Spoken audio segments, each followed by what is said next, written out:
బీజేపీలో బీఆర్ఎస్ విలీనానికి సిద్ధమైందని ముఖ్యమంత్రి రేవంత్ రెడ్డి అన్నారు. జూబ్లీహిల్స్ ఉప ఎన్నికల ప్రచారంలో నవీన్ యాదవ్కు మద్దతుగా ముఖ్యమంత్రి రేవంత్ రెడ్డి పాల్గొన్నారు. ఈ సందర్భంగా బీఆర్ఎస్ బీజేపీ పైన విమర్శలు గుప్పించారు. అటు జూబ్లీహిల్స్లో గెలిచేది తామే అని మంత్రి అజారుద్దీన్, కాంగ్రెస్ ఎమ్మెల్యే అభ్యర్థి నవీన్ యాదవ్ తెలిపారు. 3 సార్లు మీరందరూ కూడా బీఆర్ఎస్ పార్టీకి అవకాశం ఇచ్చారు. కానీ అభివృద్ధి జరిగిందా? ఏడనన్నా మనకు మర్యాద దక్కిందా?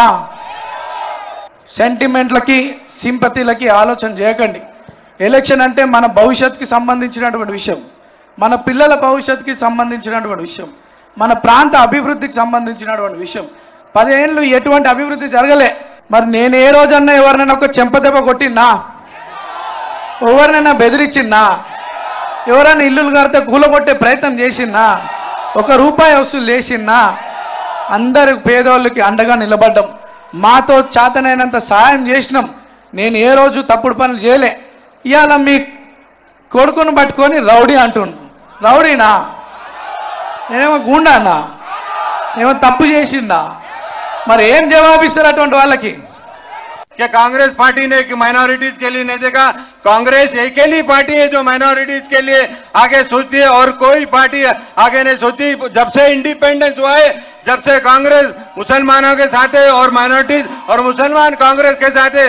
क्योंकि अगर कांग्रेस पार्टी को वो वोट नहीं डालेंगे, बीआरएस को वोट डालेंगे तो सीधा बीजेपी का वोट गिरेगा. उसके बाद में कोई काम नहीं होगा. हम जो 10 साल में जो बीआरएस की गवर्नमेंट ने कुछ नहीं किया, खाली समेट लिए, थैले बना लिए, ये बहुत थैले बना लिया भाई तू बोल के. तो जो 22 महीने में जो सीएम साहब ने आपके लिए क्या है, जो तेलंगाना के लिए जो सीएम साहब ने किया है, वो काबिले तारीफ है. उसका कोई भी आगे बढ़ा नहीं सकता. जो सीएम साहब माइनॉरिटीज के लिए और हर आदमी के लिए, तेलंगाना के लिए एक सोते, एक सामने फॉरवर्ड लुकिंग जो बोलते हैं, जो सामने चलने वाले सीएम है, वो हम आपके सामने हैं और आपसे वो भी मुखातिब करेंगे. तो आप पूरा, हम अगर कांग्रेस पार्टी को इंशाल्लाह आप लोग जिताएंगे तो हम सीएम के हाथ एकदम मजबूत करेंगे.